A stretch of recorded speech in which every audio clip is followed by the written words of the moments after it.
Assalamu alaikum and welcome to another episode of the LRN podcast series. LRN is an e-learning platform, and if you're interested in the conversations that we do every day, you can go check out our curriculum on the website link that's in the description. Pakistan की बढ़ती हुई policing problems के बारे में हमारे साथ बात करने के लिए आज स्टूडियोज में मौजूद हैं मिस्टर साजिद कियानी। ये 2003 से पुलिस सर्विसेज ऑफ पाकिस्तान का हिस्सा हैं। अस्सलाम वालेकुम सर। जी वालेकुम सलाम। कैसे हैं आप? बिल्कुल ठीक ठाक। अच्छा, सबसे पहले हम ये बात करेंगे कि how did you and up in the police services of Pakistan. 2003 में आई गेस आपका जो जर्नी था वो स्टार्ट हुआ। किस तरह से, बैकग्राउंड क्या था आपका उससे पहले? जी, सबसे पहले तो thank you very much for calling me your program. और बड़ा अच्छा आपका प्लेटफॉर्म है जो नए एस्पायरेंट्स को एक एटलीस्ट एक गाइडेंस और एक मतलब ऑथेंटिक गाइडेंस उनको देता है। तो पाकिस्तान में जैसे सबका स्टार्ट होता है, आप कोई स्कूल कॉलेज का पढ़ते हैं, उसके बाद सोचना शुरू कर देते हैं कि आपने करना क्या है, और आपको इन्फ्लुएंसेस ढेर सारे होते हैं। कुछ आप खुद सोच रहे होते हैं, कुछ आपके घर वाले कर रहे होते हैं, कुछ आपके दोस्त अहबाब रिश्तेदार कर रहे होते हैं, कुछ आप लोगों को देख के इंस्पायर हो रहे होते हैं। तो यही सब के साथ होता है, हमारे साथ भी, मेरे साथ भी यही था। मैं पहले FSC प्री इंजीनियरिंग की, इंजीनियरिंग का शौक़ था, लेकिन फिर वो लगा कि शायद ये मेरे लिए नहीं है। उसके बाद फिर मैंने कोई फाइनेंस की साइड पढ़ाई शुरू कर दी। चार्ट अकाउंटेंसी मैंने BCom भी किया, LLB भी किया, चार्ट अकाउंटेंट भी हूँ। वाह। तो उसके बाद चार्ट अकाउंटेंसी के बाद अब फैमिली में जैसे मेरे थे, पुलिस सर्विस में भी थे, उसके अलावा DMG में भी थे, गवर्नमेंट सर्विस का हमारे यहाँ, मैं कश्मीर से बिलोंग करता हूँ, तो वहाँ पे एक वो शौक़ होता है हर किसी को, और वो आपके समझ लें कि आपके कैरियर प्लानिंग का हिस्सा होता है कि आपने उस तरफ जाना है। तो उस पे फिर जब आप सिविल सर्विस की बात करते हैं तो जो एक करियर प्रोग्रेशन के साथ एक प्रॉपर जो आपका प्लेटफॉर्म है या जो आपकी स्ट्रीम है जिसमें आप एंटर होते हैं वो सिविल सर्विस है। तो CSS का प्लान किया और वो अल्लाह का शुक्र है पास हो गया। और इस तरह से आपके वहाँ पे चॉइसेस आपको देनी पड़ती हैं कि आप किन किन डिपार्टमेंट्स में जाना चाहते हैं। तो वो आपके जो पोजीशन है, मेरिट पोजीशन है, जो आपके रिजल्ट्स हैं उसके मुताबिक आपको कोई ग्रुप एलोकेट होता है। तो इस तरह से पुलिस सर्विस में आ गए। अच्छा, एक बार मुझे समझ नहीं आई, आपने पहले बैचलर्स इन कॉमर्स मुकम्मल किया, फिर LLB मुकम्मल किया, फिर चार्टर्ड अकाउंटेंसी की, या फिर मैंने एक्चुअली FSC के बाद चार्टर्ड अकाउंटेंसी में एक बेसिक अकाउंटेंसी कोर्स की स्कीम इंट्रोड्यूस हुई थी कि आप मतलब इंटरमीडिएट के बाद अपना चार्टर्ड अकाउंटेंसी ज्वाइन करें। पहले उसके 2 सेमेस्टर्स जो हैं वो इंस्टीट्यूट ऑफ चार्टर्ड अकाउंटेंट्स में पढ़ के फिर आर्टिकलशिप करें किसी फर्म के साथ और अपना CA क्वालिफाई करें, उसके फाइनल एग्ज़ाम्स। तो वो फिर मैंने FSC के बाद प्री इंजीनियरिंग छोड़ के मैंने CA पे शिफ्ट किया। साथ साथ फिर मैंने उसके जो सेमेस्टर्स थे वो पढ़ना शुरू किए, और साथ साथ गवर्नमेंट कॉमर्स कॉलेज कराची से मैंने BCom के एग्ज़ाम्स भी साथ दिए। तो CA इंटरमीडिएट और BCom साथ साथ पास हो गया, और फाइनल के साथ LLB का एग्ज़ाम भी दिया, क्योंकि उस वक्त जहन बन गया था कि मतलब फाइनेंस तो ठीक है मैं पढ़ रहा हूँ, it's a very good qualification in case आप प्राइवेट सेक्टर ज्वाइन करते हैं। लेकिन जाना चूँकि CSS में है तो ग्रेजुएशन उसकी रिक्वायरमेंट थी वो पूरी की, और साथ साथ LLB किया कि एक रेलिवेंट क्वालिफिकेशन है। तो जब मेरा चूँकि CA भी फर्स्ट अटैम्प्ट में मेरे सारे एग्ज़ाम्स क्लियर हुए थे और आर्टिकलशिप के अंदर क्वालिफाई हो गया था, तो जब वो ख़त्म हुआ तो फिर CSS दिया। जब CSS दिया तो एक्चुअली मैं CA भी कर चुका था और BCom भी कर चुका था और LLB भी कर चुका था। तो LLB के 5 साल एग्जाम्स का वो जो स्केड्यूल होता है 3 years था, 3 years का 3 years का LLB होता था। माशाल्लाह। इसका मतलब है कि मतलब when you joined the CSS, when you joined the police services of Pakistan, तो आप एक बड़ा वाइड एरे ऑफ एक्सपर्टीज़ अपने साथ लेके आए थे। आप कह सकते हैं मतलब एकेडमिक नॉलेज आपकी BCom है, बिजनेस की नॉलेज है, आपको लॉ की नॉलेज है, वो चार्ट अकाउंटेंसी से वेरी एक्सटेंसिव आपको पता है प्रोफेशनल डिग्री है, तो आपको ऑडिट, इन्वेस्टिगेशन, इन चीज़ों पे आपकी एक्सपर्टीज़ होती है। तो वो आप इन्वेस्टिगेटिव माइंड के साथ आप एक चीज़ को मतलब ज़्यादा आप बेहतर पोजीशन में होते हैं आगे उसमें एक्सप्लोर करने के लिए या एक्सेल करने के लिए, तो वो मेरे लिए फ़ायदामंद था बिल्कुल। अच्छा सर, आपने बताया कि आपकी फैमिली में और भी पब्लिक सर्वेंट्स हैं, CSS ऑफिसर्स भी हैं, सब कुछ। आपने पुलिस सर्विसेज ज्वाइन की। आपके ख़्याल में पुलिस सर्विस किस तरह से फ़र्क है बाकी सर्विसेज से, और ये ख़ास तौर पे ज़ाती ज़िंदगी में किस तरह से इफ़ेक्ट ज़ाती ज़िंदगी आपकी किस तरह से इफ़ेक्ट होती है इससे, और बाकियों के मुकाबले में कितना रूम फॉर आपको सर्विस प्रोवाइड होता है पुलिस सर्विस में as compare to let's say somebody who is in the district management group या फिर somebody who is in customs etcetera?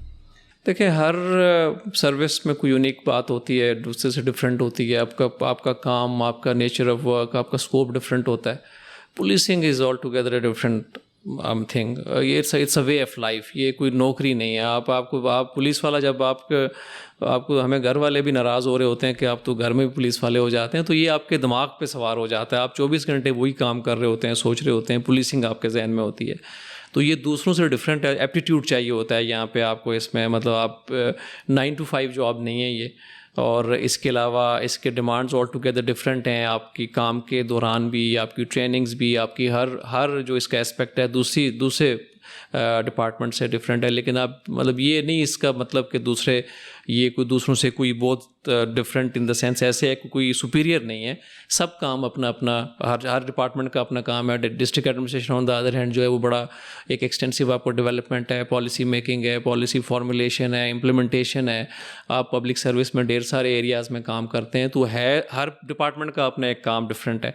But ये इसमें चूँकि हमारा मतलब मैं ये समझता हूँ कि पाकिस्तान में जैसे हमारा, आप ये कहें कि जी आप किसी को हेल्प करने की पोजीशन में हैं तो आप पुलिस में सबसे बेहतर हैं, क्योंकि पुलिस जिस जगह पे हेल्प किसी को कर सकती है वहाँ पे दूसरे डिपार्टमेंट शायद नहीं कर सकते। हो सकता है उस वक्त उनकी छुट्टी का टाइम हो या वो बंद होते हैं। और आपको जो रिलीफ किसी को डिस्ट्रेस में दे सकते हैं, फर्स्ट रिस्पॉन्स आप करते हैं, एमरजेंसी में पुलिस को कॉल किया जाता है। तो दुनिया सारी में पुलिस डिफरेंट भी इसीलिए है कि वो फर्स्ट रिस्पॉन्डर है। आपको किसी भी शहरी को जब मसला या प्रॉब्लम कोई आता है तो सबसे पहले उसके जहन में 15 याद आता है, तो 15 कॉल करेगा तो फिर पुलिस ने जाना होता है। तो उस हिसाब से ये इसकी इंपॉर्टेंस है कि आप फर्स्ट रिस्पॉन्डर है हर चीज़ में। बाकी तो ज़ाहिर है डिपार्टमेंट सारे ही काम करते हैं और मिलजुल के जब काम करते हैं तो सोसाइटी का स्ट्रक्चर बना ही ऐसे होता है कि वो सारे डिपार्टमेंट्स के काम पे खड़ा होता है। सही है। सर आपके ख्याल में फिर कौन सी ऐसी मेंटल फैकल्टीज़, आपने इन्वेस्टिगेटिव होने की बात की, आपने अल्ट्रुइज्म की बात की, एक जज्बा होता है खिदमत का, लेकिन ऐसी क्या खसूसियात हैं जो एक पुलिस अफसर में होना बहुत ज़रूरी हैं, या किसी ऐसे इंसान में होना ज़रूरी हैं जो पुलिस अफसर बनना चाहता है आगे चल के? असल में आपने देखा होगा जब आप किसी फोर्सेस के लिए अप्लाई करते हैं, स्पेशली आर्मी, नेवी, एयरफोर्स में, तो आपका साइकोलॉजिकल टेस्ट भी होता है और एक्चुअली एप्टीट्यूड टेस्ट आपका लिया जाता है कि आपका एप्टीट्यूड उस फोर्स का है कि नहीं है। कुछ तो चीज़ें ऐसे ना कि जो आप ऑफिस 9 to 5 वाली जॉब्स होती हैं तो उसमें मोर और लेस थोड़े बहुत फ़र्क के साथ चीज़ें सेम होती हैं और वो सारे लोग कर सकते होते हैं, बट खुद उससे बढ़ के होता है, एक्सटेंसिव काम होता है। जो ट्रेनिंग्स भी डिफ़िकल्ट होती हैं उसकी, या वो एक्सटेंसिव डिमांड्स होती हैं, साथ साथ आपके वर्क अंडर स्ट्रेस आपको काम करना पड़ता है, आपको मुश्किल सिचुएशंस में काम करना पड़ता है, मुश्किल सिचुएशन में डिसीजन मेकिंग करनी पड़ती है, लॉ एंड ऑर्डर मैनेज करना पड़ता है, क्राइम कंट्रोल करना पड़ता है। तो आप एप्टीट्यूड अगर आपका इस काम का है तो आप इससे तंग नहीं होते। मतलब आप तो वैसे भी किसी भी काम में, इनफैक्ट मेरे ख्याल में जिसमें अगर आपका एप्टीट्यूड नहीं है, वो पुलिसिंग की बात नहीं है, तो उसमें आप तंग होते हैं। आप जैसे मैं मिसाल देता हूँ तो मैं पुलिस में मोटिवेशनल स्पीकर भी हूँ, पढ़ाता भी हूँ पुलिस वालों को, तो मैं बताता होता हूँ कि इंटरेस्ट का काम कितना ज़रूरी है। कि आप एक 5-6 साल का बच्चा होता है और वो आपके सामने उछल कूद कर रहा होता है, कभी कुर्सी पे बैठता है, कभी ज़मीन पे बैठता है, कभी सारे टॉयज़ अपने फैलाता है, फिर बंद करता है, लेकिन वो थकता नहीं है। उसी बच्चे को उसी वक्त अगर आप एक छोटा कुर्सी टेबल लगा के अपना होमवर्क खोल के बता दें तो 15 मिनट में उसको नींद आ जाती है। रीज़न कि पहला वाला काम उसके इंटरेस्ट का है, वो उसको नहीं थकाता, वो उसको एनर्जाइज करता है, एनर्जी देता है, उसको और मज़ीद जज्बा काम करने का देता है। लेकिन दूसरा वाला काम उसके इंटरेस्ट का, ये एप्टीट्यूड उस तरफ नहीं है, तो वो थक जाता है। तो बिल्कुल ऐसे ही है। तो पुलिसिंग में एप्टीट्यूड बहुत इंपॉर्टेंट है। आपको ये पहले, एक तो हमारे यहाँ ना कल्चर ऐसा है कि न्यूसेंस जो है वो मैटर करती है कि आपने यूनिफॉर्म पहना हुआ है और आपकी गाड़ी पे लाइट है, पुलिस आगे पीछे है, तो इससे लोग एक न्यूसेंस जनरेट करते हैं। तो दूसरा आपके फैमिली दोस्त है, अब आपको भी होता है कि आप इस तरह से हों। वक्ती तौर पे तो ठीक है, शायद ये काम चल जाएगा, लेकिन जब आपको एक्सटेंसिव इस फील्ड में काम करना पड़ेगा तो फिर मुश्किल होती है। और उसी तरह से फिर हमारे जैसे हर जगह पे होता है, काम की एक मेन स्ट्रीम होती है और एक साइड स्ट्रीम होती है। अगर आपने पुलिसिंग की मेन स्ट्रीम में रहना है तो आपके जो फील्ड ऑपरेशंस होते हैं, जिसमें आप डिस्ट्रिक्ट कमांड करते हैं, आप सब डिविजन्स आप या कमांड करते हैं, आप रीजन्स कमांड करते हैं, तो ये वाली हमारी मेन स्ट्रीम है और ये टफ़ काम है, ये राउंड द क्लॉक है, इसमें ना कोई छुट्टी होती है। अब छुट्टी पे भी छुट्टी में नहीं होते आप, मतलब आपको हर वक्त अपने काम को जहन में रखना पड़ता है, उसकी इंपॉर्टेंस को जहन में रखना पड़ता है, अपना लाइफ और अपने इवेंट्स, अपने फैमिली के, बच्चों के, उसको उसके मुताबिक प्लान करना पड़ता है कि ये हम कर सकते हैं नहीं कर सकते। तो डिमांडिंग ज़्यादा है। तो अगर आपका एप्टीट्यूड है कि आप थकते नहीं हैं और ये आपका इन्वेस्टिगेशन हो गया और ये आपका डिफ़िकल्ट सिचुएशंस में फर्स्ट रिस्पॉन्डर के तौर पे जाना और सिचुएशंस को हैंडल करने की कोशिश करना आपका एप्टीट्यूड है, तो आप इसके लिए फ़िट हैं।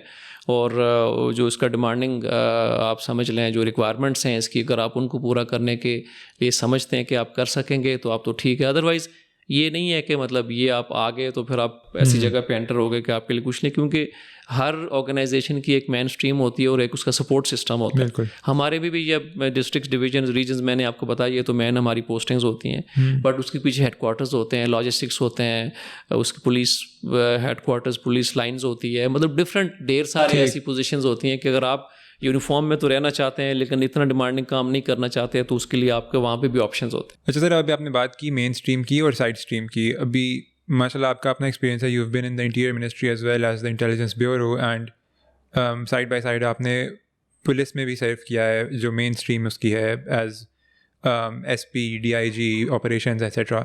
तो आपके ख्याल में कौन सा काम ज़्यादा इम्पोर्टेंट है और क्या डिफरेंस है इन दोनों फील्ड्स, इन दोनों तरह की नौकरियों में?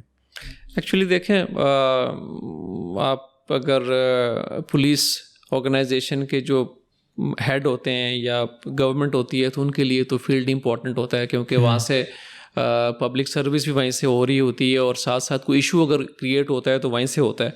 और अगर वहाँ पे अच्छे ऑफिसर्स हैं जो वेल ट्रेंड हैं या उसकी रिक्वायरमेंट को पूरा करते हैं तो वो इशू मैनेजमेंट अच्छी हो रही होती है, तो गवर्नमेंट को भी, डिपार्टमेंट को भी प्रॉब्लम एज सच नहीं होती। बट अगेन जैसे मैंने पहले कहा, कोई भी ऑर्गेनाइजेशन जो है वो उसका जो बैकअप पे सपोर्ट्स या लॉजिस्टिक्स या बाकी सिस्टम है सपोर्ट का, उसके बगैर तो नहीं चल सकती।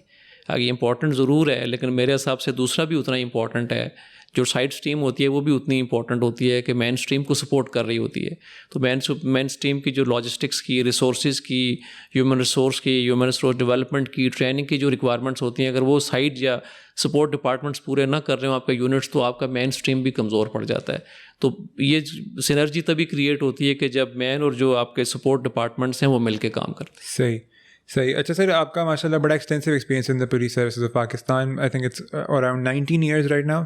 जी बिल्कुल, 19 साल का आपने मतलब थ्रू एंड थ्रू तकरीबन पुलिसिंग देखी है। एक बड़ा जनरल पाकिस्तान में डिसएंचांटमेंट है विद द पुलिस। आपके ख्याल में पुलिस सर्विसेज ऑफ पाकिस्तान के इस वक्त मेन चैलेंजेस क्या हैं जो आपने अपने टेन्योर में ऑब्जर्व किए हैं और आपके ख्याल में उनके सॉल्यूशंस सीधा क्या हो सकते हैं? देखें, वो हम बार बार सब जगह पे यही सुनते हैं दुनिया में कि पुलिस जो है वो आपको मतलब पुलिस को देख के आपके जहन में ये ख्याल आना चाहिए कि वो आपको हेल्प करने के लिए है। और जहाँ पे ये ख्याल आता है या नहीं आता, दोनों सूरतों में कॉल तो 15 पे या दुनिया में 911 पे या जो इमरजेंसी हेल्पलाइंस होती हैं वहाँ पे की जाती हैं, क्योंकि पता है कि ये काम पुलिस का ही है। हमारे यहाँ थोड़ा सा इस चूँकि ऑर्गेनाइजेशन की पूरी एक हिस्ट्री है, ब्रिटिशर्स ने यहाँ पे इस पुलिस को इस्टेब्लिश किया था सब कॉन्टिनेंट में हुकूमत करने के लिए, लोगों को कंट्रोल में रखने के लिए। तो जो वैल्यूज़ या जो कल्चर है या ये वैल्यू सिस्टम है ऑर्गेनाइजेशन का, ये वो है जो ब्रिटिशर्स ने यहाँ के लोगों को कंट्रोल करने के लिए बनाया था, जिसमें मेल ट्रीटमेंट भी है, जिसमें टॉर्चर भी है, करप्शन भी है, मतलब ढेर सारी जो बुरी बातें आप रोज़ सुनते हैं, पढ़ते हैं, कुछ एग्जैजरेटेड होती हैं, कुछ असली होती हैं, वो सारे बुराइयाँ थीं जो इस ऑर्गेनाइजेशन के कल्चर का हिस्सा हैं, जो 150 साल पहले बना था और सालों मतलब अच्छा खासे एक लंबे अरसे के लिए चला है। हमारा पहला चैलेंज तो ये है कि हम उसको रिवर्स करें। दुनिया में देखें सब जगह इमेज प्रॉब्लम पुलिस को हर जगह होता है। आप अमेरिका में देखें तो अभी वो ब्लैक के साथ जो होता है, तो अभी रिसेंटली भी एक इंसिडेंट हुआ था कि जो उसकी गर्दन पे पाँव रख के उसको मार दिया था, तो जॉर्ज फ्लॉयड वाला। तो वो ये इश्यूज़ हर जगह पे इस तरह के आते हैं, बट वो अपनी जो इमेज मैनेजमेंट है, ये परसेप्शन अबाउट द पुलिस है, उसको मैनेज करते हैं, वो उसको ठीक करने की कोशिश करते हैं। उसके लिए हमें एक जो इसके अलावा आप देखें जो पुलिस का ऑपरेशंस का भी काम है, तो कुछ सॉफ्ट इंटरवेंशंस होती हैं कि आपका फर्स्ट रिस्पांस है, तो इसमें आपका कोई खर्चा नहीं आता कि आप इसको इस तरह से मैनेज करें कि पुलिस कम से कम टाइम पे आपकी कॉल पे पहुंचे, तो यकीनन आपका इमेज अच्छा उसके बारे में होगा और आप सोचेंगे कि बेहतर डिपार्टमेंट काम कर रहा है। लेकिन अगर आप 15 पे कॉल करें और आधे घंटे बाद पुलिस आए तो आप भी कहेंगे यार ये तो ऐसे तो मुनासिब बात नहीं है। इसी तरह से फिर जो आपकी सर्विस सेंटर्स हैं, जैसे आपने देखा होगा कि अभी बन रहे हैं इस्लामाबाद में भी, बाकी जगहों पे, जहाँ पे आप अपने कैरेक्टर सर्टिफिकेट है, कोई डॉक्यूमेंट की कॉपी लेनी है, कोई आपने रिपोर्ट करवानी है कोई चीज़, तो या कोई वेरिफिकेशन है, तो आप वहाँ से जाके करवा के आ जाए। तो जो मतलब सॉफ्ट इंटरवेंशंस हैं या जो सर्विस इंटरवेंशंस हैं उसको आप कोर काम से, क्योंकि इन्वेस्टिगेशन जो है वो हमेशा से टफ़ काम है और रहेगा, इसलिए कि आपके सामने दो पार्टियां होती हैं, आप में से किसी एक के अगेंस्ट फैसला होता है, एक के हक़ में होता है। तो जिसके अगेंस्ट होता है उसने तो आपसे, हमारा कल्चर भी ऐसा रहता है दुनिया सारी में, आपके अगेंस्ट कोई डिसीजन हो रहा हो तो ज़रूरी नहीं है कि सारे लोग उसको माने, तो वो कहते हैं जी, वो फिर सारी बुराइयां आपके साथ अटैच कर देते हैं कि करप्शन है, पैसे ले लिए, ये कर लिया, वो कर लिया। तो इमेज मैनेजमेंट हमारा एक इम्पॉर्टेंट इशू है, लेकिन साथ साथ उससे दूसरा इम्पॉर्टेंट इशू ये भी है कि हमें अपने आप को जो मॉडर्न टाइम्स की रिक्वायरमेंट है उसके मुताबिक मॉडर्नाइज़ करना है। रिसोर्स बेस उस तरह से होनी चाहिए कि आप उस चीज़ को या उन हालात को रिस्पॉन्ड करने के काबिल हों। जैसे आप मतलब ट्रेनिंग्स हैं, जैसे आप पुलिस फोर्स के नंबर्स हैं, जैसे आपके प्लेसमेंट्स हैं, आपके पुलिस स्टेशन ज़्यादा होने चाहिए, आपको मोबिलाइजेशन के लिए गाड़ियाँ ज़्यादा चाहिए होती हैं आपको, चूँकि आप 24 आवर्स डिपार्टमेंट ये चलता है, राउंड द क्लॉक, इसमें कोई छुट्टी नहीं होती। मतलब आप शिफ्ट्स में काम ज़रूर हो रहा होता है, मतलब जैसे गाड़ी है या रिसोर्सेज हैं वो तो आपको 24 घंटे में 24 घंटे यूज़ हो रही होती हैं। जो डिप्लीशन ऑफ रिसोर्सेज है इसको भी करना पड़ता है। तो जो ऑर्गेनाइजेशन की प्लानिंग है कि वो आपके जो काम की रिक्वायरमेंट के मुताबिक हैं कि नहीं है, ये भी बड़ा इंपॉर्टेंट चीज़ है। ठीक है, तो सर इस तरह मैंने इसको कैटेगराइज़ किया है कि एक आपने कहा इमेज प्रॉब्लम जो है वो पब्लिक रिलेशन का प्रॉब्लम है, दूसरा हमारा हो गया वक्त के साथ ना चलने वाला टेक के साथ जो बेसिकली इन्वॉल्वमेंट है किसी भी सरकारी इदारे की, वो मेरा ख्याल है पाकिस्तान में जनरली भी कम है या कम होती आई है। और तीसरा आपने बताया प्लानिंग जो है वो बड़ी ज़रूरी है। हम इसको बारी बारी बात करते हैं।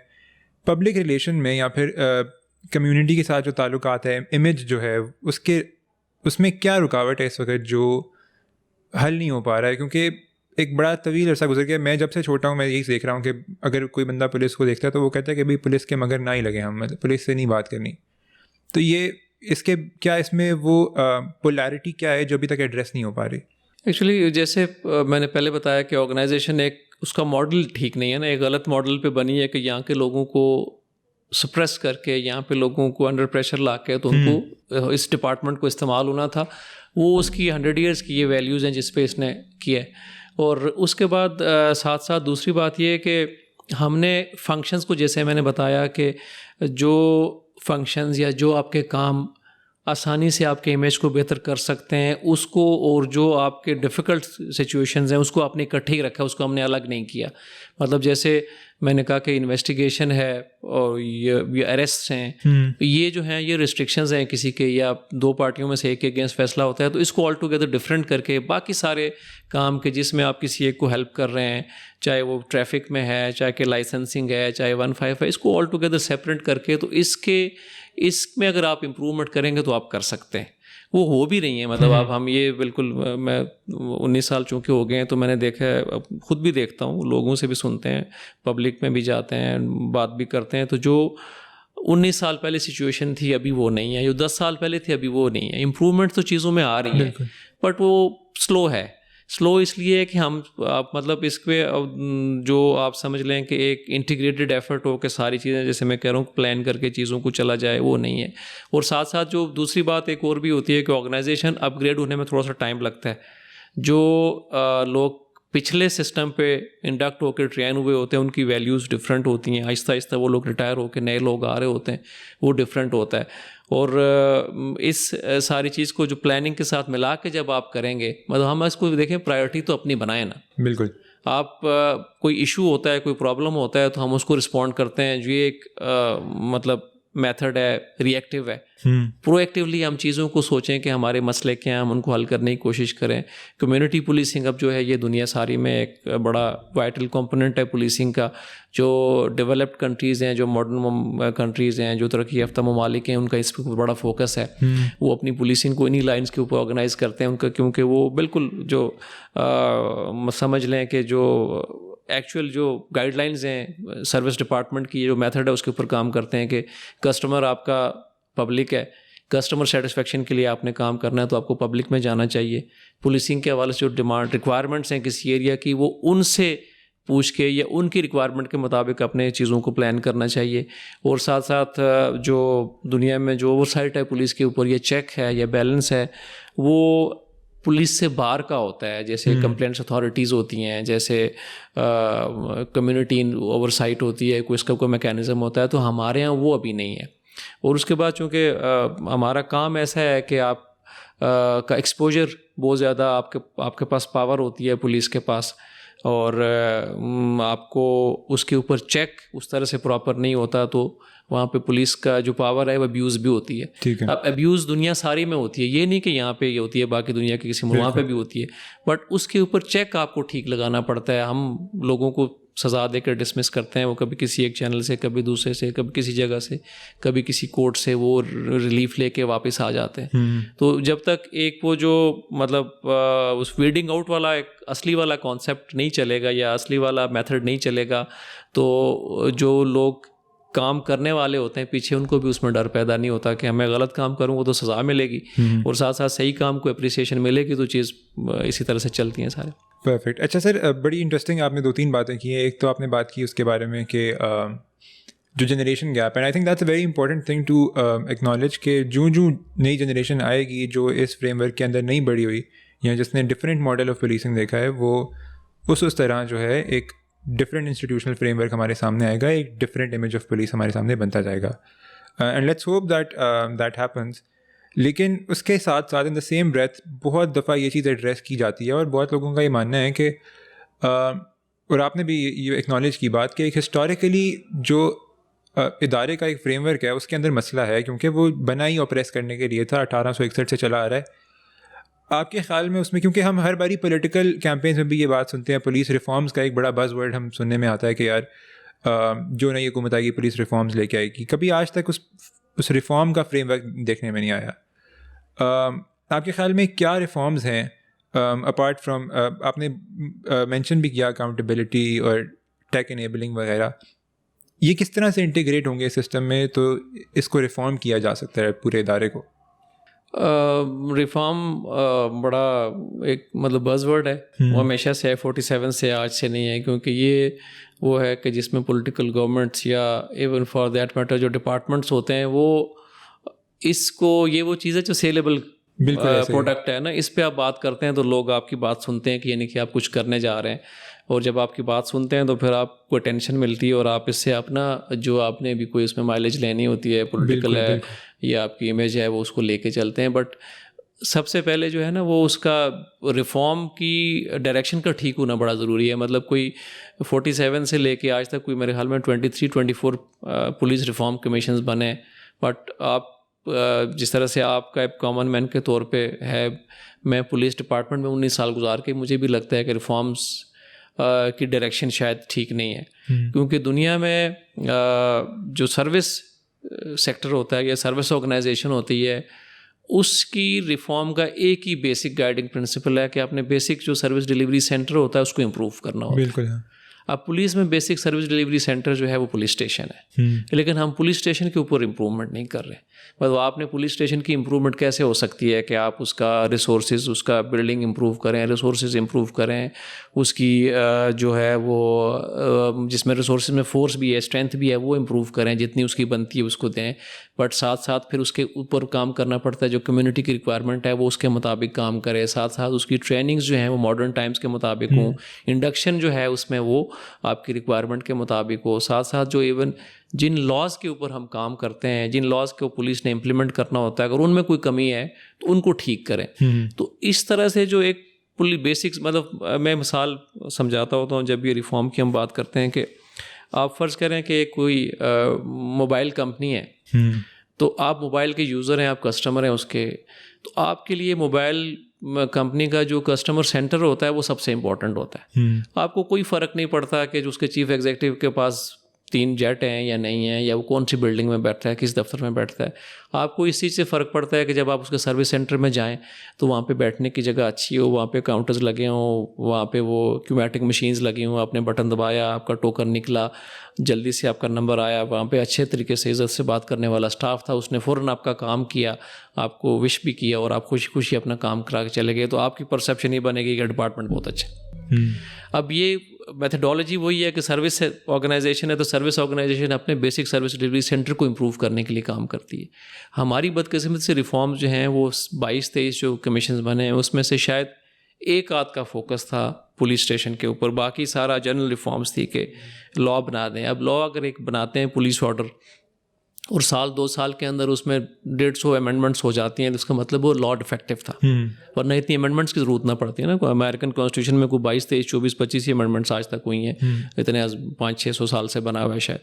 तो एक अच्छा लॉ बनाना भी हमारे लिए प्रॉब्लम हो रहा है, क्योंकि हम करते क्या है कि हम अपनी रिक्वायरमेंट नहीं देखते, हम दुनिया के कट पेस्ट करते हैं। तो अगर ये आप ये करेंगे तो ऐसी चीज़ नहीं बनती। तो अगर आप लॉ को भी प्रॉपरली अपनी रिक्वायरमेंट के मुताबिक अमेंड नहीं करेंगे और अपने बेसिक सर्विस डिलीवरी सेंटर को यानी कि पुलिस स्टेशन को ठीक नहीं करेंगे, तो उससे ऊपर आप जितनी भी रिफॉर्म्स लेके आ जाएं, जैसे मतलब पुलिस ऑर्डर जब आया तो पंजाब में एडिशनल आईजीज़ की पोस्ट 7 से 17 हो गई। अब पब्लिक को क्या फ़र्क पड़ता है, वो 117 कर दें, उनको तो पुलिस स्टेशन ठीक चाहिए, उनको आपका खिदमत मरकज़ है जो 15 है, जो वो पुलिस का जो पब्लिक के साथ जो इंटरेक्शन है पुलिस का, उनको वो चीज़ ठीक चाहिए। तो उस पर हमारा फोकस नहीं है। तो रिफ़ॉर्म मेरे हिसाब से, जो मेरा अपने एक्सपीरियंस है इतने सालों को, और मैं दुनिया के कोई 12-13 मुल्कों में गया हूँ, उनकी पुलिस के साथ उनके सिस्टम्स देखे हैं, या कोई एक्सचेंज प्रोग्राम्स में गया हूँ, या उनके साथ जॉइंटली भी काम किया है, तो फ़र्क यही नज़र आता है कि उनको बेसिक जो पब्लिक सर्विस है, या जो पब्लिक कॉन्टेक्ट रिलेटेड यूनिट है, वो उस पर फोकस करते हैं, उसको ठीक करते हैं। ठीक है। अच्छा सर, एक बड़ी इंटरेस्टिंग आपने एनालॉजी दी वो मोबाइल कंपनी की और उनके सर्विस सेंटर की, और उसमें एक मेरा बड़ा इम्पोर्टेंट पॉइंट है कि नो डाउट जब भी आप किसी कंपनी के कस्टमर सर्विस सेंटर में जाएंगे, उसका जो वहाँ के जो आपका इंटरेक्शन होगा उनके साथ, वो एक बहुत बड़ा किरदार अदा करेगा आपके परसेप्शन के अंदर जो आपका उस कंपनी के हवाले से है। लेकिन उससे बड़ा किरदार एक और चीज़ अदा करेगी, वो उनकी सर्विस डिलीवरी होगी। अगर आपका सिग्नल नहीं आ रहा तो वो चाहे उनका सर्विस सेंटर जितना भी अच्छा हो, वो कंपनी आपके लिए अट्रैक्टिव नहीं होगी। और इसी बात में हम एक बात ये करेंगे कि आपने पहले बात की कम्युनिटी पुलिसिंग की। आपके ख्याल में क्या पाकिस्तान में पुलिस अंडर रिसोर्स्ड है? पाकिस्तान में अगर कम्युनिटी पुलिसिंग पॉसिबल है तो वो किस तरह से है, और ये सर्विस डिलीवरी किस तरह से इम्प्रूव हो सकती है? देखें, सर्विस डिलीवरी की जहाँ तक बात है, वो या अंडर रिसोर्स की पहले बात कर लेते हैं। कम्युनिटी पुलिसिंग और अंडर रिसोर्स का कोई आपस में लिंक ऐसा सच नहीं है। कि मतलब कम्युनिटी पुलिसिंग ये है कि आप पुलिस अपने आप को कम्युनिटी के साथ इंगेज करे, उनके साथ मिलजुल के बैठ के उनके साथ इंटरेक्ट करके उनके साथ अपनी रेपो भी बेहतर करे, जिससे इमेज भी ठीक होता है। साथ साथ उनकी जो पुलिसिंग नीड्स हैं उनको आइडेंटिफाई करें, ताकि उन आइडेंटिफाइड नीड्स की बुनियाद पे और अपना पुलिसिंग प्लान करें। क्योंकि वही जो मैंने कस्टमर वाली बात की, कम्युनिटी कस्टमर है आपकी। बिल्कुल। अगर कम्युनिटी को वहाँ पे प्रॉब्लम है कि हमारे इलाके में ड्रग्स हैं और वो चाहते हैं कि इसको कंट्रोल किया जाए, लेकिन आप कोई पूरे डिस्ट्रिक्ट के कोई दूसरे बड़े डाकू पकड़ने के पीछे लगे हुए हैं, तो वो कम्युनिटी तो सेटिस्फाइड नहीं होगी ना। बिल्कुल। तो कम्युनिटी में जाया इसलिए जाता है सिर्फ 2 रीजंस की वजह से, कि एक तो आप उनकी पुलिसिंग नीड्स आइडेंटिफाई करके अपनी पुलिसिंग प्लानिंग उसकी बुनियाद पे करें और उनके मसाइल हल करें। साथ साथ कम्युनिटी का और आपका ट्रस्ट आपस में बने, ताकि फ़्लो ऑफ इन्फॉर्मेशन आपके साथ ठीक हो, कि वो खुद जिसके लिए पूरा इंटेलिजेंस सेटअप बना के मालूमात इकट्ठी करने पड़ते हैं। फिर कम्युनिटी को और आपका जब ट्रस्ट होता है तो वो आपको मालूमात खुद देते हैं कि आपको जो पुलिसिंग में हेल्प करती हैं। एक तो ये बात है कि आप इसलिए ज़रूरी है। सेकंड, जो अंडर रिसोर्स की, तो बिल्कुल उसमें कोई शक व शुबे वाली बात नहीं है कि हम अंडर रिसोर्स हर लिहाज से हैं। हमारे पास लोग भी कम हैं, हमारे पास मॉडर्न इक्विप्ड गैजेट्स भी कम हैं, हमारे पास मोबिलाइज होने के लिए गाड़ियाँ भी कम हैं, बिल्डिंग्स भी कम हैं, सब कुछ कम है।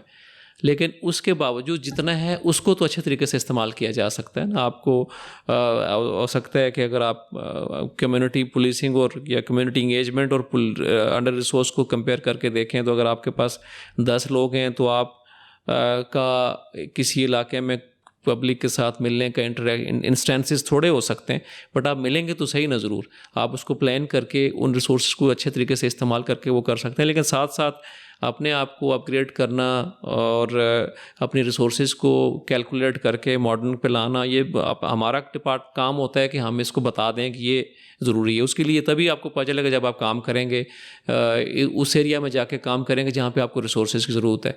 और ये कंटिन्यूस प्रोसेस है। रिसोर्सेज कम ज़्यादा दुनिया में किसी भी मुल्क के पास इतने रिसोर्सेज नहीं है कि वो कहे कि जी मेरे पास ज़्यादा है। ठीक। हर मुल्क में पुलिस के पास रिसोर्सेज हमेशा कम ही होती हैं, क्योंकि जैसे मैंने कहा कि 24 घंटे राउंड द क्लॉक कर चलने वाला एक डिपार्टमेंट है, जिसकी रिसोर्सेज किसी भी डिपार्टमेंट के मुकाबले में जल्दी डिप्लीट होती हैं। ठीक है सर। मैंने असल में इसकी बात एक उसमें जुमले में इस तरह की, क्योंकि पाकिस्तान में अगर आप कम्युनिटी इंगेजमेंट करने लगते हैं, आपकी कम्युनिटी के अलावा बड़े एक्सटेनियस फैक्टर्स हैं जो उसको डिस्टर्ब करेंगे। आप आए दिन कोई पॉलिटिकल पार्टी कॉल देती है धरने की, मैं सेंटर टू इस्लामाबाद रावलपिंडी अगर बात करूँ, कोई पॉलिटिकल पार्टी, कोई रिलीजियस पार्टी धरने की कॉल देती है, तो वो कम्युनिटी की जो प्रॉब्लम है वो तो एक तरफ रह जाती है, पुलिस दूसरी तरफ लग जाती है। अगर कोई मैच होने लगा है तो पुलिस एक तरफ चली गई है। तो ये जो पॉलिटिकल इंटरवेंशन है या फिर जो सिचुएशनल इंटरवेंशन है, ये कितना बड़ा मसला है पाकिस्तान में पुलिसिंग के लिए, ख़ास तौर पे कम्युनिटी पुलिसिंग के लिए? ये हमारे लिए काफ़ी बड़ा मसला है, और सिर्फ हमारे लिए, दुनिया के हर मुल्क के लिए मसला है। आप गूगल पे जाके अगर थोड़ा सा उसको सर्च करेंगे तो अमेरिका में भी तकरीबन कोई 16,000 के करीब पुलिस ऑर्गेनाइजेशन है, 52 स्टेट्स हैं, और वहाँ पे भी मतलब फेडरल पुलिस है, स्टेट पुलिस है और लोकल पुलिस है। तो किसी भी जगह पे बड़ा इवेंट होता है तो वहाँ पे बाकी एजेंसी से लोग असिस्ट करने के लिए उसको आते हैं। अब जिसके पास से आते हैं ज़रा वहाँ पे तो कमी हो जाती है। इसी तरह से हमारे में भी है कि जब मुहर्रम चलता है तो हमारा सारा फोकस मुहर्रम होता है, तो उस वक्त बाकी जो पुलिसिंग कमिटमेंट्स हैं या पुलिसिंग ऑपरेशंस हैं या पुलिसिंग रिक्वायरमेंट्स हैं वो हमें कम करनी पड़ती हैं। शायद उस टाइम पे हम क्राइम कंट्रोल पे उतना तवज्जो नहीं दे सकते। इसी तरह से जब रबीउल अव्वल आता है, जब ईद है, रमज़ान है, और स्पेशली जब ये आप बात कर रहे हैं कि धरना है और या कोई एजिटेशन है, तो आपको अपनी बाकी रिसोर्सेज सारी उधर शिफ्ट करनी पड़ती हैं। तो आपकी दूसरी जगह से वो कहीं से निकल के आते हैं, कुछ काम कर रहे होते हैं, तो वो वाला काम वहाँ पर डिस्टर्ब होता है। साथ साथ यहाँ पे जो बाकी ट्रैफिक के और बाकी रिलेटेड प्रॉब्लम्स होते हैं, तो वो रिसोर्सेज भी सारी उधर डाइवर्ट होती हैं। तो बिल्कुल वहाँ पे दूसरी जगह पे कम्युनिटी को प्रॉब्लम्स तो ज़रूर आती हैं।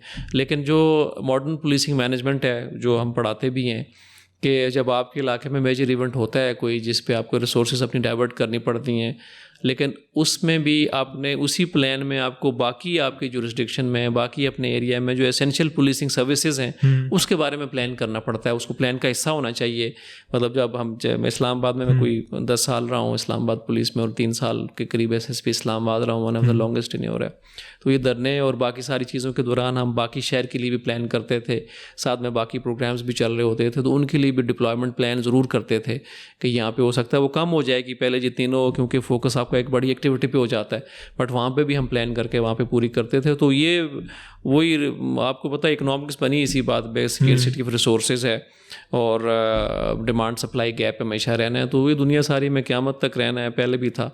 लेकिन अच्छी मैनेजमेंट यही है कि आप कोशिश करें कि रिसोर्स जो डिमांड सप्लाई का गैप है या रिसोर्स का और आपके रिक्वायरमेंट का गैप है, इसको कम से कम पे रखें, और जो रिसोर्सेज आपके पास अवेलेबल हैं उसको अच्छे तरीके से, इफेक्टिव और एफिशिएंट तरीके से इस्तेमाल करें। परफेक्ट। अच्छा, इसका कोई एम्प्लॉयबल सोल्यूशन है अभी के? मतलब अगर कोई भी इस तरह का इवेंट हो जो कि अनफोर्सीन हो या फिर फोर्सीन हो, जिसके अंदर आपकी जो मैनेजमेंट है पुलिस फोर्स की वो डिस्टर्ब होनी है, तो वो ऑप्टिमाइज़ हो सके इसी तरह के आपकी पेट्रोलिंग भी जारी रहे, आपकी कम्युनिटी इंगेजमेंट भी जारी रहे, और साथ में आप रिसोर्सेज डाइवर्ट भी कर सकें, या फिर ये जो है हम मौके की मुनासिबत से देख के उससे? नहीं, इसमें वही जो सारी दुनिया में है हम भी वही करते हैं कि हम असिस्टिंग डिपार्टमेंट्स या असिस्टिंग एजेंसी से हेल्प लेते हैं। जैसे हम यहाँ पे इस्लामाबाद में कोई बड़ा इवेंट होता है जो इस्लामाबाद पुलिस की कैपेसिटी से बाहर है, तो वहाँ पे आप फिर पंजाब से, KP से, AJK से, सिंध से, इवन FC से, वहाँ से उनकी रिसोर्सेज उनसे लेते हैं। वो आप समझ लें लोन बेसिस पे होती है, चंद दिनों के लिए होती है जब तक आपका ये इवेंट चल रहा है। तो उसमें अगेन जो प्लानिंग है वो बड़ा मैटर करती है कि आपकी ये कैलकुलेशन करना कि आपकी रिक्वायरमेंट कितनी है, उसको अच्छा कैलकुलेट करें। उसके बाद नॉर्मली अच्छा दुनिया सारी में ही होता है, हमारे यहाँ भी यही है कि घर में भी यही होता है कि जो मांगा कभी वो पूरा नहीं मिला। बिल्कुल ऐसे ही। तो हम थोड़ा सा उसमें इन्फ्लेट करके मांगते हैं कि 100 रुपया चाहिए तो हम 200 मांगते हैं ताकि 100 तो मिल जाए, बट वो होता भी है कि हो सकता है 200 भी मांगे तब भी 70 मिले। हाँ। तो फिर आपको जितना मिला उसके मुताबिक प्लान करना पड़ता है कि आपका सारा जो स्पेशल इवेंट जो अनफोर्सिन सिचुएशन आ गई है उसको भी रिस्पॉन्ड करें, और बाकी जो नॉर्मल पुलिसिंग फंक्शंस हैं आपके एरिया के उसको भी रिस्पॉन्ड करें, और उन्हीं रिसोर्सेज के अंदर बैलेंस करें। ठीक है सर, माशाल्लाह आपका बड़ा लंबा टेन्योर गुजरा है पुलिस में। There must be some highlights. मैं चाहता हूँ कोई ऐसी बात जो आपके करियर की हाईलाइट हो, जो आपको याद रह गई हो, कोई ऐसा वाक़या, तो वो हमारे साथ शेयर कर दें। पुलिस में तो वैसे वाक़यात ही होते हैं कि जो बताने वाले होते हैं। मतलब इसमें इस्लामाबाद में मैंने बहुत सारा काम किया है, 10 साल तकरीबन किया है, तो 10 साल एक बड़ा होता है। तो यहाँ पे हमने बड़े बड़े टेररिज्म का पीक देखा है मेरा, बल्कि प्रेसिडेंट पुलिस मेडल भी मुझे उस दौरान के लिए मिला था। उसके बाद बाकी ये बड़े बड़े इवेंट्स जो धरने और ये सारी चीज़ें गुजारी हैं, मतलब बहुत सारा कुछ है उसमें। स्पेसिफिकली हम किसी इवेंट को मैं हाईलाइट करूंगा तो उसके रिलेटेड डिटेल बतानी पड़ेंगे, तो उसमें से बहुत सारी चीज़ें ऐसी होती हैं कि यहाँ पे ना ही बताई जाएँ तो बेहतर है, क्योंकि एक पब्लिक ऑडियंस के लिए जाती है चीज़। तो लेकिन हमारा काम ऐसा है, मतलब अनलाइक अदर डिपार्टमेंट्स या अदर सर्विसेज, पुलिस में रोज़ ही कुछ ना कुछ नया होता है, रोज़ ही कुछ ना कुछ मेंशनेबल होता है, हर में कोई ख़ास बात होती है, हर थोड़े अरसे में कोई बड़ा इवेंट, बड़ी कोई चीज़ हो रही होती है। बट वही जैसे मैंने पहले अर्ज़ किया कि उसके बताने के साथ सेंसिटिविटीज़ अटैच्ड होती हैं, तो इसलिए बिल्कुल वी कैन टोटली अंडरस्टैंड। अच्छा, इसी सेंसिटिविटी से मुझे याद आया, एक politicisation of the police force जो एक बड़ा प्रॉब्लम रहा है, लोग उसको समझते हैं। हमने देखा मॉडल टाउन इंसिडेंट हो चुका है लाहौर में, इसके अलावा और भी बहुत से इंसिडेंट्स अभी रिसेंटली जो पाकिस्तानी पॉलिटिकल टर्मोइल चल रहा है। तो आपके ख्याल में ये कितना एग्जिस्ट करता है, और अगर करता है तो मतलब कितना बड़ा मसला है ये पुलिस के लिए? असल में वो जैसे मैंने पहले बताया कि एक ऑर्गेनाइजेशन की एक वैल्यू सिस्टम है 1.5 साल की बुनियाद पे, तो उसमें तो बेस ही सारा इसी पे हुआ था ना। वो तो आपको जो उस वक्त के पॉलिटिशियन हैं या उस वक्त जो हेड्स हैं वो इस्तेमाल करते थे आपको, और मेनली वो उनका मकसद कुछ और था, तो अपने मकसद के लिए इस्तेमाल करते थे। जितना मीडिया पे चीज़ें एजिटेट होती हैं उतना नहीं होता। मतलब हम फ़र्ज़ करें कि आप 100 काम करते हैं, मैं आपको उसमें से किसी 1 या 2 या 4 या 5 काम पे आपको इन्फ्लुएंस करने की कोशिश करता हूँ, तो अब 95 काम तो ठीक कर लें ना कम अज़ कम। जो 5 है उसको फिर बंदा अलग करके देख लेता है। तो हम अगर उस 5 के चक्कर में बाकी भी कुछ ना करें और ये खुद ही इसकी आड़ लेने की कोशिश करें कि ये ऐसे है, तो वो मुनासिब बात नहीं है। आपको किसी भी जगह पे, हर जगह को 100% प्रेशर किसी भी काम के लिए किसी पे नहीं होता। जितना है उसको कोशिश करें, रेजिस्ट करें, आप ना करें उसको। आप कोई जगह ऐसी होती है कि कोई काम नहीं होने वाले होते, लोग छोड़ते भी हैं, अपनी पोस्टिंग्स भी छोड़ते हैं, बट बाकी इदारे को या अपने डिपार्टमेंट को या ऑर्गेनाइजेशन को या अपनी फोर्स को प्रोफेशनल लाइंस पे उसको ऑर्गेनाइज करके उससे काम करवाना कि वो एटलीस्ट 95% जिस पे नहीं है कोई प्रेशर या जिस पे कोई पोलिटिसाइज नहीं है या फॉर दैट मैटर किसी भी तरफ से कोई इन्फ्लुएंस या प्रेशर नहीं है, वो तो ठीक करें कम अज़ कम। उस पर तो कोई आपको रोकता भी नहीं है और ना कोई आप पे पाबंदी है, वो अपने फैसला भी खुद करना होता है, और उसके लिए आपको रिसोर्सेज भी एटलीस्ट अवेलेबल होती हैं, कोई अच्छा इफेक्टिव रिस्पांस आप दे सकते हैं, तो वो हमें करना चाहिए। कुछ आपको पता है स्केप गोटिंग होती है कि बाकी सारे डिपार्टमेंट्स भी एक तरफ डाइवर्ट कर दें, पुलिस करप्शन है तो बाकी की करप्शन छुप जाती है, उसके बारे में कोई बात नहीं करता है। पुलिस पे बात कर लें तो ढेर सारे दूसरे डिपार्टमेंट्स के बारे में बात करने में टाइम उतना ही होता है या मीडियम्स उतने ही होते हैं कि इसमें बात की जा सकती है। तो कोई एक चीज़ स्टार्ट कर दें तो उस पर वो चलना तो शुरू हो जाता है। लेकिन मतलब करप्शन की बात करें तो अगर वॉल्यूम वाइज करें करप्शन की बात, तो पुलिस हो सकता है कोई 70वें नंबर पे होगी वॉल्यूम वाइज, वो बाकी डिपार्टमेंट उससे बहुत ज़्यादा करप्शन है अमाउंट पे आप जाएंगे। फंड्स का एलोकेशन उसमें पुलिस के हाथ में तो आती नहीं है। इंस्टेंसेस बहुत छोटे छोटे होते हैं, कोई पुलिस वाला ट्रैफिक वाला पुलिस वाला 200-500 ले लेता है, तो नंबर ऑफ इंसिडेंट शायद हो सकता है कोई 100, लेकिन दूसरी तरफ किसी दूसरे डिपार्टमेंट में वो एक डील में 50 करोड़ ले लेता है, तो ये तो हमारा तो 50 साल में भी उसके बराबर नहीं पहुंचता। तो वॉल्यूम वाइज करप्शन एक डिफरेंट है, but number of instances that can be more in police, but दूसरे डिपार्टमेंट में तो उस तरह से है। तो वो ये सारा मतलब एक जो आप समझ लें मीडिया है, चाहे वो डिजिटल मीडिया है या चाहे इलेक्ट्रॉनिक है या प्रिंट है, कोई चीज़ चलती है तो इसको भेड़चाल हम कहते हैं। और वैसे भी जो चीज़ गलत हो या जिसमें कोई चीज़ फैब्रिकेशन हो, तो मेरे ख्याल में रिसर्च भी यही कहती है कि फेक न्यूज़ का डिजिटल सोशल मीडिया में भी फैलने की स्पीड 5 टाइम्स है as compare to normal correct news. तो इस वजह से भी चीज़ें हो जाता है, परसेप्शन इन्हीं चीज़ों में बनती है। लेकिन ये है बस इसको ठीक करने की ज़रूरत तो है, लेकिन अल्टीमेटली तो ये ऑर्गेनाइजेशन के जो इफेक्टिव प्रोफेशनल काम है उससे ठीक होंगे। Perfect sir, amazing response. मैं चाहूँगा कि हम रैप अप करने से पहले आपकी एक राय ले लें। कोई भी CSS एस्पिरेंट जो आपको इस वक्त देख रहे हैं या सुन रहे हैं, या anybody who is at any point in their career, आपका यंगस्टर्स के लिए क्या पैगाम है? देखें, बात यह कि कैरियर सिलेक्शन तो वो हर कोई सोचता है, हर कोई करता है, और सबका राइट है, सोचना भी चाहिए। और आप अच्छी जगह पे जाएं, आप अच्छा करें, ये भी सबका राइट है, सबको सोचना चाहिए। लेकिन इम्पॉर्टेंट बात यह है कि सबसे पहले आपको अपना एप्टीट्यूड ज़रूर देखना चाहिए कि आप करना क्या चाहते हैं, क्योंकि ये दुनिया का स्टैंडर्ड है कि अगर आप अपने एप्टीट्यूड के मुताबिक, अपने जो इनक्लिनेशन है आपकी, उसके मुताबिक काम करेंगे तो आप बेस्ट परफॉर्म करेंगे। और आप सेटिस्फाइड भी रहेंगे। वो पैसे से उसका ताल्लुक नहीं होता कि आप पैसे कितने कमाते हैं। हाँ, अगर पैसा ही कमाना आप टारगेट रखते हैं तो वो एक that is something different, but उसके लिए भी जो चीज़ आप चूज़ करते हैं उसका आपको उसके कैपेबल होना पड़ता है। मतलब स्वीडन में 8 साल के बच्चों तक के लिए बुक्स नहीं होती वहाँ पे। वो एक्टिविटी बेस्ड लर्निंग उनको कराते हैं कि उनको एप्टीट्यूड देखें कि बंदे को गाइड किया जाए तो उस तरफ जाए। तो अगर आपका CSS का एप्टीट्यूड है तो आपका बिल्कुल आपको आना चाहिए मेरे हिसाब से। मतलब मैं BCom भी किया हुआ, LLB भी किया हुआ, आपको पता है, चार्ट अकाउंटेंट भी हूँ, इंस्टीट्यूट ऑफ बैंकर्स का भी मेंबर हूँ, LLM मैंने लंदन से किया हुआ है, और बट स्टिल मैं इसमें खुश हूँ, सेटिस्फाइड हूँ। चीज़ें कम होती हैं, आपको पैसे उस तरह से हो सकता है कि आप जितना प्राइवेट सेक्टर में कमा सकते हैं वैसे नहीं होता। लेकिन मेरे दोस्त जो कुलीग चार्टर्ड अकाउंटेंट हैं जो महीने का 2-2 करोड़ रुपया भी करा रहे हैं, वो अभी भी कह रहे होते हैं कि महंगाई काफ़ी होगी, खर्चा पूरा नहीं होता। तो इंसान मुतमईन किसी चीज़ पे नहीं होता। तो आपको ना थोड़ा सा अब हमारे टाइम में शायद ज़्यादा फोकस ये होता था कि कमाते लोग कितने हैं, लेकिन अभी मैं देखता हूँ कि अब नई जनरेशन में थोड़ा सा ज़रूर है, वो पैसे के साथ साथ देखते हैं कि वो कितना सेटिस्फाइड हैं अपने काम से। थोड़ा सा जो दुनिया तरक्की याफ्ता ममालिक में ये होता है कि लोग अपनी मर्ज़ी का काम करना चाहते हैं, अपनी सेटिस्फेक्शन के लिए, अपनी एक्चुअलाइजेशन के लिए काम करना चाहते हैं। तो CSS को सिलेक्ट ज़रूर करें, क्योंकि ये ऐसा ब्यूरोक्रेसी जो है वो एडमिनिस्ट्रेटिव स्ट्रक्चर होता है किसी भी स्टेट का, और इसी की बुनियाद पे मुल्क चलते हैं और बेहतर होते हैं। कंसिस्टेंट एक कंटिन्यूस सिस्टम होता है, तो इसमें अच्छे लोग होना बहुत ज़रूरी है। तो इसको बिल्कुल सिलेक्ट करें। प्राइवेट सेक्टर को भी ऑप्शन, इसको ये ना सोचें कि बस ये नहीं है तो कुछ भी नहीं है। अल्लाह ताला ने आपके लिए शायद इससे कोई बेहतर चीज़ सोची हो, और लेकिन इसमें भी फिर प्रॉपर सिलेक्शन करके आप किस डिपार्टमेंट में आप बेहतर काम कर सकते हैं, क्योंकि पुलिस या DMG ही नहीं है, इसमें और भी ढेर सारे डिपार्टमेंट है, और सब डिपार्टमेंट में अच्छे लोगों की ज़रूरत होती है। जब थोड़ा बंदा सीनियर होता है तो फिर वो अपने से हट के थोड़ा सा मुल्क का भी सोचता है, क्योंकि अल्टीमेटली ये मुल्क है तो हम सारे हैं। तो उसके लिए हमें हर बंदे को जो काम मिलता है उसको अच्छा करना चाहिए, और अच्छा करने की ज़रूरत भी है।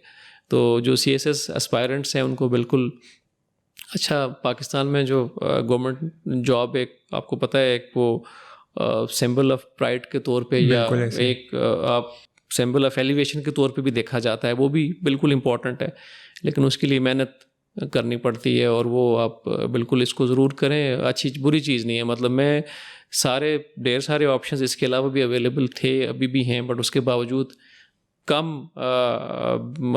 ढेर सारी चीज़ों पे कंप्रोमाइज़ भी करना पड़ता है कि जो हमें यहाँ पे होने की वजह से आप वो नहीं कर सकते, या वो आपको अवेलेबल नहीं है, लेकिन सेटिस्फेक्शन ज़रूर है। Sir thank you so much for your time. I hope आपका जो मैसेज है वो यूथ तक पहुँच जाए।